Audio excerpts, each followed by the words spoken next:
Hello friends, मेरा नाम है हिमांशु नंदवानी और मैं आ गया हूँ आपके लिए एक और वीडियो लेकर लॉ के ऊपर। आज का जो टॉपिक है वो है डिस्चार्ज ऑफ कॉन्ट्रैक्ट। हमने पिछले वीडियो में डिस्चार्ज ऑफ कॉन्ट्रैक्ट समझा था। मैंने आपको बताया था कि डिस्चार्ज ऑफ कॉन्ट्रैक्ट क्योंकि बहुत बड़ा टॉपिक है, हमने 2 वीडियो में डिवाइड कर दिया है। पिछले वीडियो में डिस्चार्ज ऑफ कॉन्ट्रैक्ट हमने समझा था, उसके 3 पॉइंट समझे थे। आज के वीडियो में हम लोग बचे हुए 3 पॉइंट्स समझेंगे। तो आज हम लोग पढ़ रहे हैं डिस्चार्ज ऑफ कॉन्ट्रैक्ट पार्ट 2 कि कैसे कॉन्ट्रैक्ट खत्म हो जाता है। तो 6 तरीके मैंने आपको बताए थे कॉन्ट्रैक्ट खत्म होने के, उसमें से 3 तरीके हम लोग समझ चुके थे, जो है by performance, by mutual consent और बाय लैप्स ऑफ टाइम। आज हम लोग पढ़ रहे हैं चौथा तरीका, जो है बाय सब्सिक्वेंट इम्पॉसिबिलिटी। ये लिखा है discharge by subsequent impossibility. Subsequent impossibility का मतलब होता है जब हम लोग कॉन्ट्रैक्ट कर रहे थे तब तो वो कॉन्ट्रैक्ट पॉसिबल था, लेकिन कॉन्ट्रैक्ट जब परफॉर्म करने की बारी आई तब वो इम्पॉसिबल हो गया। इस वजह से कॉन्ट्रैक्ट क्या हो जाता है, डिस्चार्ज होता है। उसको बोलते हैं डिस्चार्ज बाय सब्सिक्वेंट इम्पॉसिबिलिटी। इसीलिए इसका नाम दिया है डॉक्ट्रिन ऑफ फ्रस्ट्रेशन भी, क्योंकि दोनों पार्टीज यहाँ पे काम करना चाहती तो हैं लेकिन किसी भी रीज़न से वो लोग कर नहीं पाते। उसको बोलते हैं डॉक्ट्रिन ऑफ फ्रस्ट्रेशन।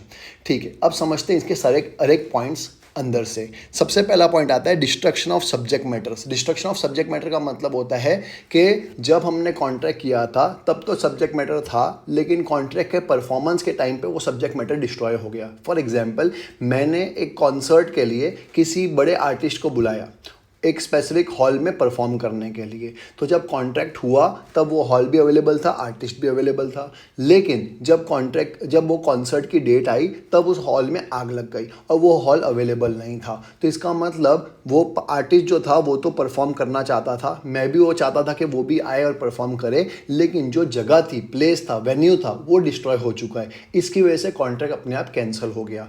इसका लाइव एग्जाम्पल देते हैं। तो आपने सुना होगा बीर म्यूज़िक फेस्टिवल के बारे में। तो बीर म्यूज़िक फेस्टिवल इस बार इंदौर में होने वाला था और इंदौर में सब कुछ प्रेपरेशन हो गई थी, लेकिन जिस दिन पे ये फेस्टिवल होने वाला था उस दिन बहुत बारिश आ गई। इसकी वजह से ये पूरा का पूरा फेस्ट क्या करना पड़ा, कैंसिल या पोस्टपोन करना पड़ा। इसलिए वो भी बोलेंगे हम लोग डिस्ट्रक्शन ऑफ सब्जेक्ट मैटर, के सब्जेक्ट मैटर जहाँ पे हम लोग को काम करना था वही सब्जेक्ट ही खत्म हो गया। इसको बोलते हैं डिस्ट्रक्शन ऑफ सब्जेक्ट मैटर। ये पहला पॉइंट आता है डॉक्ट्रिन ऑफ फ्रस्ट्रेशन के अंदर या डिस्चार्ज बाय सब्सिक्वेंट इम्पॉसिबिलिटी के अंदर।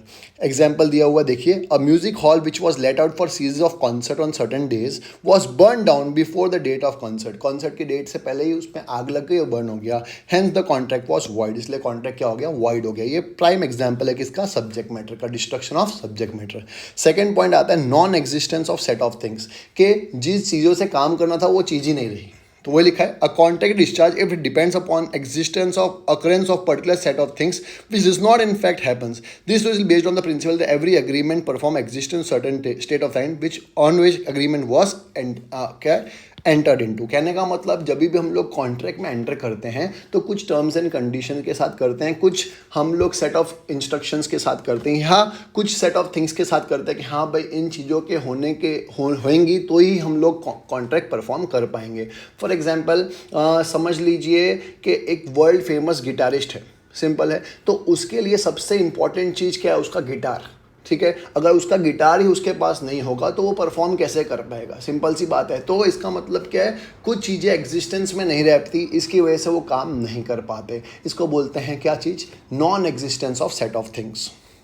एग्जाम्पल दिया है A and B contract to marry each other. A and B ने कॉन्ट्रैक्ट किया कि हम लोग मैरी करेंगे। Before the time fixed for the marriage A goes mad, लेकिन अब ए पागल हो चुका है। जब ए पागल हो चुका है तो वो कैसे शादी कर पाएगा। तो इसका मतलब दोनों का सही दिमागी संतुलन में होना ज़रूरी है शादी के लिए, लेकिन यहाँ पे किसी की गलती नहीं है। लेकिन ए और बी दोनों ने प्रॉमिस किया था कि शादी करेंगे, लेकिन ए पागल हो गया शादी से पहले।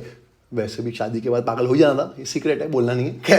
तो ए पागल हो गया, इसकी वजह से शादी रुक गई। तो इसका मतलब non existence of set of things, कुछ चीज़ें नहीं थी, इसकी वजह से नहीं हो पाया। तीसरा डेथ और इनकेपेबिलिटी। आपको पता ही है, कोई मर जाता है तो इसका कोई रीज़न ही नहीं कि हाँ भाई एक पर्सन वापस हुए। आर्टिस्ट वाला एग्जांपल अगर कंटिन्यू करते हैं तो हमने कॉन्ट्रैक्ट किया था एक आर्टिस्ट के साथ, लेकिन डेट आने से पहले ही वो आर्टिस्ट क्या हो गया, मर गया। तो अब जब वो है ही नहीं तो उसके बदले कोई और तो आएगा नहीं, ऑफ कोर्स, क्योंकि पर्सनल परफॉर्मेंस की बात हो रही है। तो इसकी वजह से कॉन्ट्रैक्ट कैंसिल हो जाता है। तो उसको क्या बोलते हैं, डेथ और पर्सन इनकेपेबिलिटी। जरूरी नहीं कि मर ही जाए, इनकेपेबल हो गया तो भी काउंट होता है।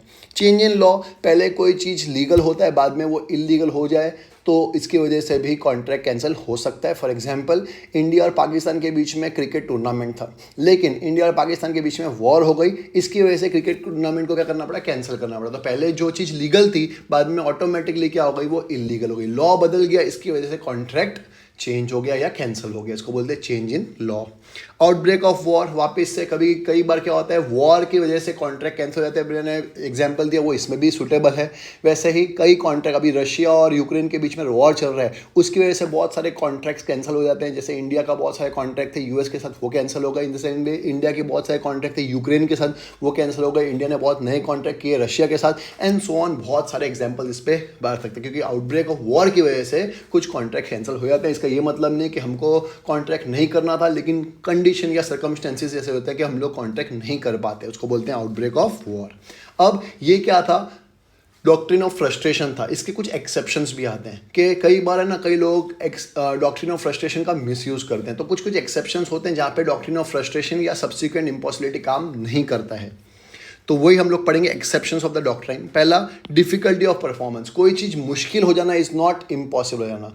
अगर कोई चीज़ इम्पॉसिबल हो गई तो उसके ऊपर डॉक्ट्रिन ऑफ फ्रस्ट्रेशन लागू होगा, लेकिन कोई चीज़ मुश्किल हो गई तो उसके लिए एक्सक्यूज़ नहीं है कि हाँ भाई ये मुश्किल हो गया, इसकी वजह से हम लोग क्या कर रहे हैं कि कॉन्टैक्ट नहीं कर रहे हैं। जैसे अगर आपने आज पढ़ाई करना शुरू किया है तो भी आप पूरा का पूरा लॉ मेरे वीडियोस देख के समझ सकते हैं या लर्न कर सकते हैं। तो हो सकता है ये आपके लिए मुश्किल हो, लेकिन इम्पॉसिबल नहीं है। तो ये कोई एक्सक्यूज़ नहीं है कि यार अभी तो एक दिन पहले एग्जाम से एक दिन पहले कैसे पढ़ लूँगा। नहीं, मुश्किल हो सकता है लेकिन इम्पॉसिबल तो हो ही नहीं सकता। तो डिफिकल्टी इज़ नॉट इम्पॉसिबिलिटी, तो वो लिखा है डिफिकल्टी ऑफ परफॉर्मेंस। कोई चीज़ डिफिकल्ट हो जाना इज़ नॉट इम्पॉसिबल हो जाना, सिंपल है। तो पहला एक्सेप्शन क्या है, डिफिकल्टी इज़ नॉट इम्पॉसिबिलिटी। कोई चीज़ मुश्किल हो सकती है लेकिन इम्पॉसिबल नहीं हो सकती। जब तक वो इम्पॉसिबल नहीं है तब तक आप एक्सक्यूज़ नहीं दे सकते डॉक्ट्रिन ऑफ फ्रस्ट्रेशन का।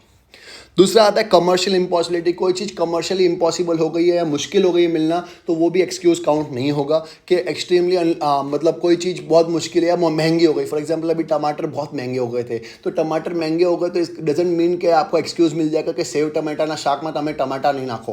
कहने का मतलब क्या है, सेव टमाटर का कोई शाक मतलब सब्जी बन रही है, सॉरी गुजराती आ गई मेरी, तो सेव टमाटर की सब्जी बनती है, गुजरात में बहुत फेमस है, तो उसमें टमाटर बहुत इंपॉर्टेंट है। तो आप ये एक्सक्यूज़ नहीं दे सकते कि टमाटर तो महंगे हैं इसकी वजह से सेव टमाटर का शाक अवेलेबल नहीं है या सब्जी अवेलेबल नहीं है। आप महंगे हैं टमाटर तो आप सब्जी का कॉस्ट बढ़ा सकते हैं, प्राइस बढ़ा सकते हैं, लेकिन आप ये एक्सक्यूज़ नहीं दे सकते कि टमाटर नहीं डालेंगे सेव टमाटर की सब्जी में। तो टमाटर डालना तो जरूरी है। तो commercial impossibility is not an excuse कि हाँ भाई कोई चीज़ महंगी हो गई तो आप एक्सक्यूज़ नहीं दे सकते कि हाँ भाई वो नहीं होगा। तीसरा, impossibility to failure of third person. किसी और ने मेरा काम नहीं किया इसलिए मैं आपका काम नहीं करूंगा, ऐसा थोड़ी होता है।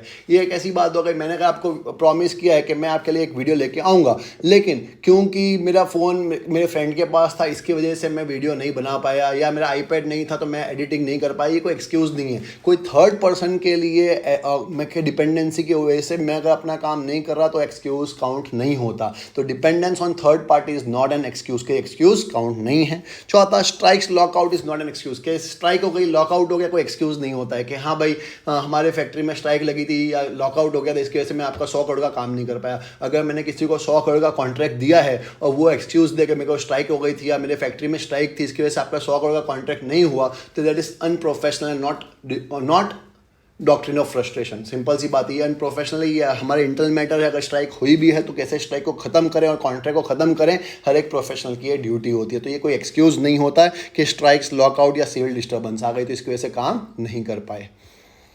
लास्ट में वॉर, हर बार वॉर का रीज़न नहीं दे सकते कि हाँ भाई यहाँ वॉर चल रही थी या कोई भी रीज़न के लिए मैं बोल दूंगा यूक्रेन और रशिया का वॉर था इसकी वजह से मेरा काम नहीं हुआ। अरे भाई मेरे वीडियो बनाने से यूक्रेन और रशिया का क्या लेना देना, या हमास का या इजराइल का क्या लेना देना, कोई लेना देना नहीं है। मेरे वीडियो का उन वॉर से कोई लेना देना नहीं है। तो जब वॉर का कोई इम्पैक्ट, क्लियर डायरेक्ट इम्पैक्ट नहीं है तो आप वो एक्सक्यूज़ नहीं दे सकते।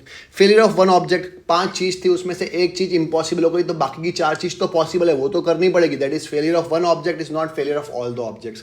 कि अगर एक चीज़ इम्पॉसिबल हो गई, इट डजंट मीन कि सारी की सारी चीज़ें इम्पॉसिबल हो जाएगी। ये था आपका थर्ड पॉइंट, कैसे कॉन्ट्रैक्ट डिस्चार्ज हो जाता है। अब बात करते हैं नेक्स्ट पॉइंट पे। Discharge by lapse of time हम लोग कवर कर चुके हैं लास्ट वीडियो में। अब बात करें discharge by operation of law. Law की वजह से भी कई बार कॉन्ट्रैक्ट फुलफिल नहीं हो पाता, जैसे बाय डेथ। लॉ बोलता है कि अगर कोई इंसान मर गया है तो आप कैसे कॉन्ट्रैक्ट करोगे, it's very simple. By law की वजह से भी कई बार कॉन्ट्रैक्ट फुलफिल नहीं हो पाता या डिस्चार्ज हो जाता है। कैसे? पहला रीज़न था बाय डेथ, बाय मर्जर।